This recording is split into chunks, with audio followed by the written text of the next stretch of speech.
Now in this video, I'm going to show you a really good faith build and a route to get that faith build that only is going to take an hour of your time. This is going to take you to get all the best weapons and incantations, in my opinion, that you're going to need within the first hour of the game. This is going to give you some really decent damage, a great starting point, and by the time you get to Margott the Fell Omen, you are going to have everything you need in order to defeat him and then go back through the rest of the game and go ahead and get many more levels and runes for leveling up. So, without further ado, let's go ahead and jump right into it. Now, when starting a faith build in Elden Ring, you can either use the Confessor, which I chose, or the Prophet. If you want to go more incantation heavy, the Prophet is definitely the way to go, but because of the weapon we're going to be choosing on this run, we are going to be choosing the Confessor. For your keepsake, you want to choose the Golden Seed, as it's going to give you an extra Flask charge, and that means more healing to stay alive longer. Your run is going to start similar to most, where you need to run all the way to the Grafted Scion, and then jump over the edge to make your way into Limgrave. If you have watched the Overpowered Strength and Overpowered Dex videos that I've put out, which I'll link down in the description,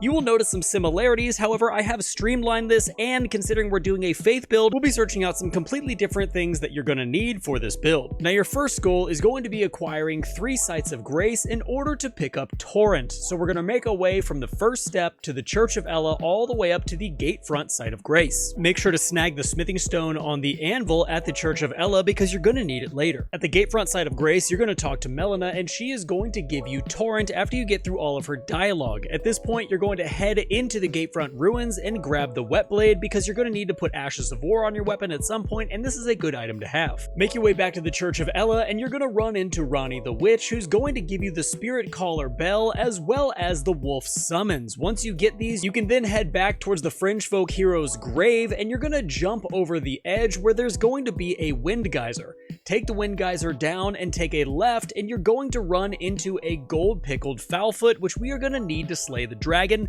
and get more runes than we normally would. You're then going to follow the road north from the Gatefront and go all the way through up until you get to the Stormhill Shack, where we're then going to pick up the Stonesword Key that's laying out on one of the outcroppings next to the house. This is also a good point to tell you that anytime you pass a Golden Seed, Smithing Stone, or Site of Grace, go ahead and grab it because you'll thank yourself later. You're now going to take that Stonesword Key and you're going to run all the way east across Limgrave to Summonwater Village. Here is going to be a Stone Sword Imp statue that you need to put the key in, and underneath the ground after you follow the staircase is going to be a room full of turtles. Open that door, and in that chest is going to be our first talisman that we're going to use, the Green Turtle Talisman. This is going to give you an extra stamina recovery by 17.7%, and this is going to work out really well with the weapon that we're going to pick up for this faith build. We're then going to leave Summonwater Village and go directly to the southeast to the Third Church of Marika. There's a few ledges that you can jump down safely and get there, because that is where you're going to pick up your Flask of Wondrous Physic. After picking up the Wondrous Physic, you're then going to head directly south through the Mistwood, and since it's on the way, you can go ahead and snag the Axe Talisman out of the Mistwood ruins. This is going to allow you to have heavy charged R2s hit a little bit harder if you want something different other than the Stamina Talisman. You're then going to follow this route that I'm showing you all the way up until you start going over the bridge into Weeping Peninsula. The reason we're heading into Weeping Peninsula is because we need to snag the Morning Star so we can use it to kill the dragon in a minute, and we're also going to be snagging a crystal tier that's going to allow us to get plus 10 faith, located right behind the Demi-Human Forest ruins. This is going to be the Faith Knot crystal tier, and it's just sitting in an altar surrounded by a few plant enemies. At this point, you're going to head back to the Church of Ella Site of Grace, and you're going to make your way east over into the Limgrave tunnels. Here's where you're going to get all the smithing stones you need in order to get a plus 3 weapon by the time we enter Stormvale Castle. And the best part about going through this dungeon with the Morning Star is one heavy charged R2 will kill every single enemy in here in one hit, even when this weapon is not leveled up. You'll also get a good amount of runes for killing the giant at the end of this dungeon, and once you do that, we're going to teleport to our next location. That location is going to be the Third Church of Marika, and we're going to take the Sending Gate all the way over to the east side of Caelid,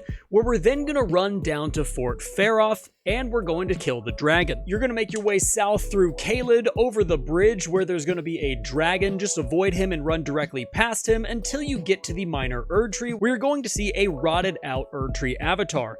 Run around the tree to the back, and there's going to be a Wind Geyser. Take the geyser up, and that's going to dump you out right there at Fort Faroth, where you can then grab the Site of Grace. Now at this point, I'm going to actually teach you how to keep the dragon alive so you can continually come back and farm runes from him. You're going to equip your Morning star if you already haven't, because it has bleed on it, and that will help us to take huge chunks of damage off of his health. You're also going to use the gold pickled Foulfoot right now because that's going to give you extra runes on this dragon kill. You're going to spend about 4.5 minutes here just hacking away at him, watching his health dwindle super low until you get the last chunk of bleed damage to go off on him, and he has a little over a quarter of his health left. You're then going to climb onto Torrent, and you're going to keep hitting him over and over again until you start seeing the animation of him dying. Once you see that animation, sprint back to the site of Grace. When you rest at the site of Grace, you can turn around, and if you did it fast enough, the dragon will still be there, but you still should have the runes from killing him. You're now going to go ahead and level up and put your stats in exactly the places that I am in order for us to now go and pick up our weapon. Our weapon's going to require 15 strength, 22 dexterity, and 18 faith. You're going to make your way all the way over to the Stormhill Shack site of Grace, at which point we are going to head north and take the back route into Liurnia of the Lakes past Stormvale Castle. Once you've reached Liurnia, you're going to look for the tombstones that are leading down off the cliffside in order for you to jump down and get to where we need to go. Once you get to the bottom, you're going to follow the cliffside to the right, and you're going to see a giant guarding a carriage. You're going to make your way down to that carriage, staying on the right side of the cliff, and that way you shouldn't aggro the giant. Hop up onto the carriage, open up the chest, and that is going to be where the Treespear is located. This is going to be the weapon that we're going to be using for this Faith build, and it does some really heavy damage with charged R2s. It gives you a little bit of range so you can keep your enemies at bay, and it also has a fun Ash of War early in the game where you can buff yourself with holy damage. At this point, you're going to head up the northeast side of Liurnia of the Lakes because we need to go kill a knight in order to get a very good incantation early in the game. You're going to keep following the pathway all the way up until you see an undead mariner, and then you're going to run through those woods, and south of the artist shack is going to be one lone knight. After killing that knight, he's going to drop for you the Dragon Cult Prayerbook. This is going to have the incantations that we need in order to become overpowered early. This is now the final stretch of what we need for this build in order for us to do a really good amount of damage early on in the game. You are going to continue running north past the artist shack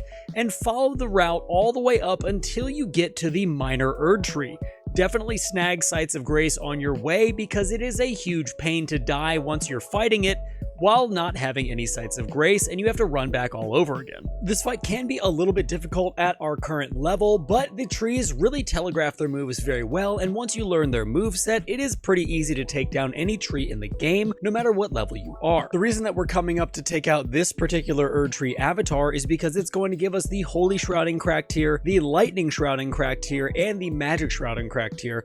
2 of the 3 of these tiers we need for our build in order for us to hit really hard. At this point, you can head back to Round Table Hold because at some point Melina would have taken you there, and you can give this prayer book to Corin that we got from the knight in order to get the Lightning Spear incantation. But at this point, you will have enough runes in order to snag it, especially after killing the Erd tree avatar and running along the routes that I've been showing you. We can now head back to the Stormhill Shack site of Grace and run into Stormvale Castle. We're going to be fighting Margott the Fell Omen, and by the time you do this, you should have everything you need to make short work of him. He is resistant to holy damage, which is pretty much every single faith build, which is why we have the Lightning Spear incantation as well as the Lightning Shrouding crack tier. Between your Lightning Spear and heavy charged R2s with the Axe Talisman, you should have way more than you need in order to take out this fight. Now, after killing Margott and getting your second Talisman slot, you should have the Treespear, the Axe Talisman, the Green Turtle Talisman, the Lightning Shrouding crack tier, the Faith Knot Crystal tier, the Holy Shrouding crack tier, as well as the Lightning Spear incantation,